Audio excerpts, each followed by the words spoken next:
Hey, YouTube again. It's Savagely Based once again, and yeah, let's talk about economics. It's a passion of mine. I have a degree in it. I love it very much. I did more self-study on Austrian economics and freedom, and just getting the government out of economics, because free people can decide a price in a market much more efficiently than a government can, and there's no cronyism in it. It just makes sense. But I mean, obviously, voluntarism and anarchy and stuff makes sense in every sense of the word, not just economics. But yeah, let's talk about economics. So people still believe that a government should be able to choose, taxes and who gets a tax break, and the other guy gets screwed and kills competition, makes new guys entering the market for competition impossible when you give massive tax breaks to one guy, but you're expected to pay those taxes starting out as a fresh business just trying to get business. It's a nightmare. I've ran a small business before. It's a nightmare trying to start off. Once you get going and get goodwill and you get customers and all that other good stuff, it's like on autopilot almost. As long as you maintain it, you're good to go. Starting off is suicide. It's terrible. You've got regulations, you've got taxes, and you don't get the tax breaks the big guys do. Now you've got to comply with the the Orwellianly named Affordable Care Act. I don't know why all of our laws now have to come with Orwellian names that actually mean the opposite of what they actually are. So you've got you've got the NDAA, you've got the Patriot Act, the least patriot thing in the world. Every act now has to be Orwellian and actually physically doing the opposite thing that the name says, the name implies. It's insane. And so anyway, yeah, Affordable Care Act, I called it 2 years, 3 years before it even passed and happened, and everything's happened with it. But yeah, just talking about economics, let the free market decide where Carrier decides to manufacture their units. Let them decide. Let the free market decide. Let the company decide. Don't let some company that's union, which union sucks anyway, obviously. There's a reason the Japanese won't let unions happen in their companies. There's a darn good reason. But don't let some company call you up that's fairly big and just say, "Oh, by the way, we're moving our operations to Mexico," and then Trump's like, "Oh, triggered, freak out, and oh, I gotta give him a tax break." F that. Those union jobs should have died. They should have gone to Mexico because obviously the company has made the correct decision that those jobs are better in Mexico. It's better for the company. It's better for the profit. It's better for the shareholders. Better for the country.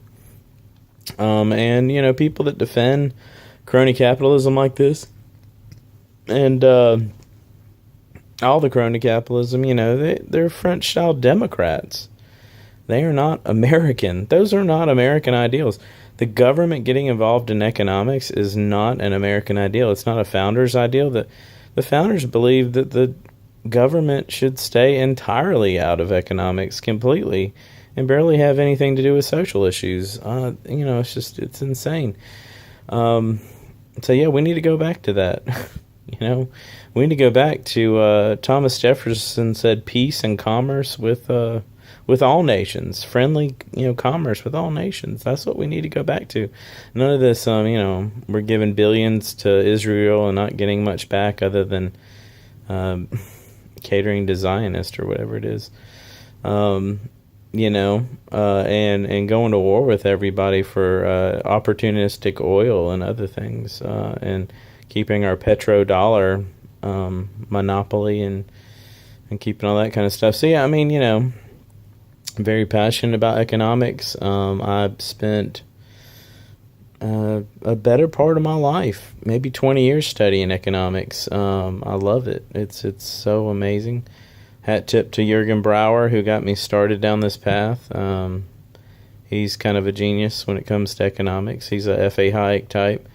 He's a modern-day F.A. Hayek, but more famous because he gets to go around and travel the world and gets paid in free trips to go scuba diving at some third world country and stuff. I mean, it's amazing what he does. He posts on his website. You can go look at the pictures. Best finance and economics professor in the world, probably, along with Basciano, and there's another guy, and one of them passed away too. But it's amazing economic finance guys. But study Austrian economics, study F.A. Hayek, study Road to Serfdom, study Spooner and the what's the other guy's name? The book was My Enemy the State. Go look at these things and see the logic and tell me that logic isn't rock solid. The people exchanging freely value for value that they deem value to you, and a price is set because of that. We can set those prices much more efficiently than a government can, and that's where Marxism, corporatism, communism, socialism have it wrong. The government cannot set a price. And authoritarianism, it's all wrong. They can't set a price as efficiently as a free people. It's just a fact. It's a doggone fact. I mean, free on economics is the way to go. We don't need any collectivist ideologies on our economy.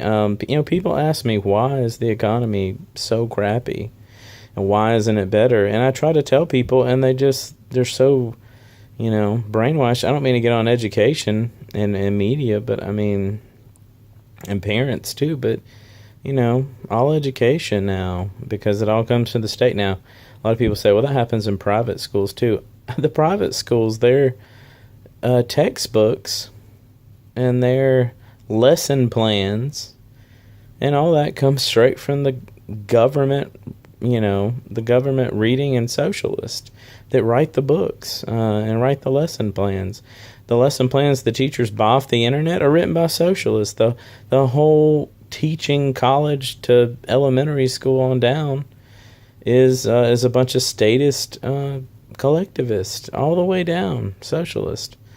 They're writing the lesson plans that the teachers are buying off the internet and then teaching their kids. People don't understand all this stuff. I've got a great insight into teachers now, and I've gotten to know one really well, and this is the way it is. They teach kids at 4 years old that they have to vote for a president. They did that this past year in all public schools. They had a mock election in all public schools. You have to vote. It's your nationalistic fascist duty. We need to start teaching freedom and economics. We need to take this country back. We need to start taking education jobs, professor all the way on down to K4. We need to start taking back our education system. We need to infiltrate the media, take back the media. Start talking about economic freedom again. Start talking about free choice, actual free choice.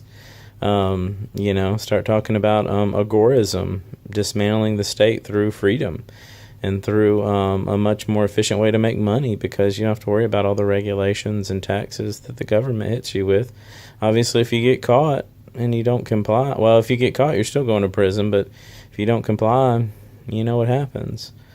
You know exactly how government force works. So, they take taxes. You don't willingly give them up. Taxation's theft. It's complete, absolute coercion and theft. If you don't pay and you don't play ball and you don't play by their rules, it's prison or death for you. It's terrible, and that's why we need economic freedom in this country. That's why we all need to start studying, and we all need to educate our kids, and our kids need to be educated in school too. Y'all have a good one. Thanks.